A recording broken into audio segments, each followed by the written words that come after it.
Greater city రాను రాను concrete జంగిల్గా మారుతుంది. చిన్నపాటి వర్షం కురిస్తే రోడ్లపైకి వాననీరు చేరుతుంది.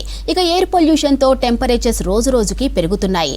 సిటీ పరిధిలో దీనంతటికి కారణం ప్రాణగ్రహితమైన నిర్మాణాలు.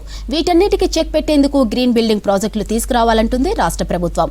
అసలు గ్రీన్ బిల్డింగ్స్ కాన్సెప్ట్ ఏంటి, వాటి వల్ల పర్యావరణాన్ని ఎలా కాపాడుకోవచ్చనే దానిపై వాచ్ ది స్టోరీ.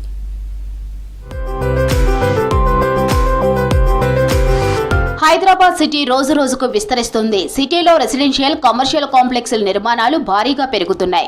ఎక్కడ చూసినా వెంచర్ల నిర్మాణాలు జరుగుతూనే ఉన్నాయి. కొన్ని ప్రాజెక్టుల వల్ల పర్యావరణానికి హాని కలుగుతుంది. దీంతో ఎన్విరాన్మెంట్ కి ఎలాంటి హాని చేయకుండా నిర్మాణాలు చేస్తున్నారు బిల్డర్స్. వర్షపు నీరు ఇంకేలా, ఎయిర్ పొల్యూషన్ లేకుండా తక్కువగా కరెంటు వినియోగం, నీటిని శుద్ధి చేసి తిరిగి ఉపయోగించుకునేలా గ్రీన్ బిల్డింగ్స్ పై ఫోకస్ పెట్టారు. గ్రీన్ బిల్డింగ్స్ కాన్సెప్ట్ నగరవాసులను ఆకర్షిస్తుంది. ఎన్విరాన్మెంట్ ను కాపాడటంతో పాటు సహజ వనరులను రక్షించేందుకు బిల్డర్స్ తో పాటు సిటీ జనం ముందుకొస్తున్నారు. భవిష్యత్ ప్రయోజనాలు ఉన్న గ్రీన్ బిల్డింగ్స్ నమూనాల్లోని ఇల్లు, అపార్ట్మెంట్స్ నిర్మించడానికి బిల్డర్స్ ప్రయారిటీ ఇస్తున్నారు. ఒకప్పుడు సిటీలో 1-2 ఇలాంటి బిల్డింగ్స్ ఉండేవి.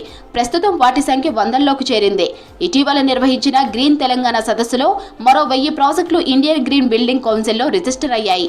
వీటిలో రెసిడెన్షియల్ కాంప్లెక్స్లు, అపార్ట్మెంట్స్, ఐటీ పార్క్స్ తో పాటు కమర్షియల్ కాంప్లెక్స్లు ఉన్నాయి. We are going to have 2 milestones here. We are going to declare here. One is we just crossed IGBC local chapter.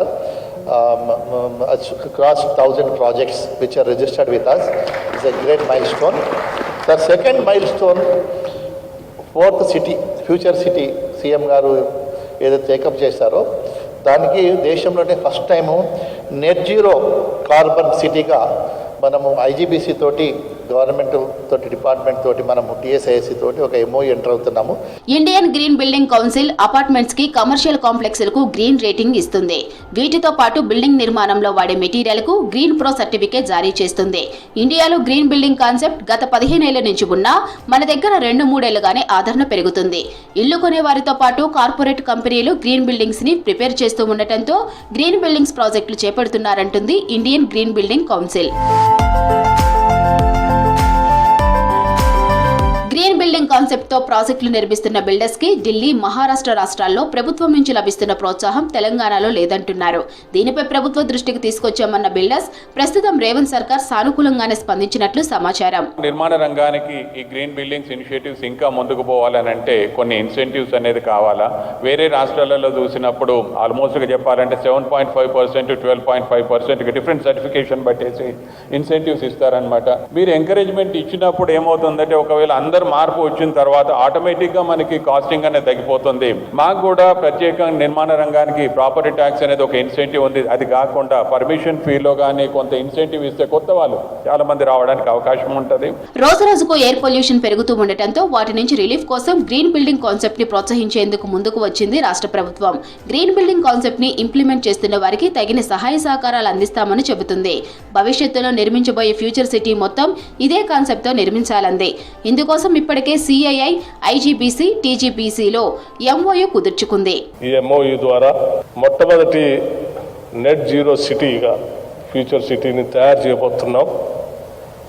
దానికి మా అంకిత భావం ఇది అని చెప్పడం కోసం ఇక్కడ ఎంఓయూ చేసి మీ అందరి సమక్షంలో జరిగినటువంటి ఈ సంఘటన కూడా అభినందిస్తూ ఉన్నాను. నగరంలో ఉన్నటువంటి చాలా వెహికల్స్ని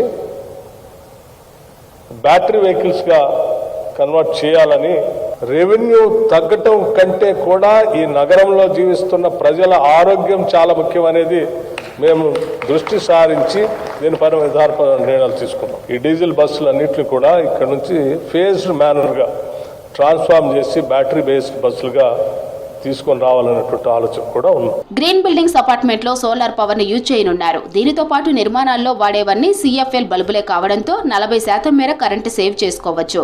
ఫ్లాట్స్ లోకి సన్ పవర్ డైరెక్ట్ గా వచ్చేలా బ్లాకులకు మధ్య గ్యాప్ ఇచ్చి నిర్మిస్తున్నారు. దీంతో డే టైమ్ లోనూ లైట్స్ వాడాల్సిన అవసరం ఉండకుండా ఫోకస్ పెట్టారు. గ్రీన్ అపార్ట్మెంట్స్ లో 70% నీటి వేస్టేజ్ ను కంట్రోల్ చేయనున్నారు. నిత్యం వాడే నీటిని బయటకు పోకుండా వాటిని ఎస్టీపీ ద్వారా రీఫ్రెష్ చేసి గార్డెనింగ్ కి, బాత్రూమ్ అవసరాలకు వాడనున్నారు. రెయిన్ వాటర్ ను ఇంకుడు గుంతలకు పోయేలా చర్యలు తీసుకోనున్నారు.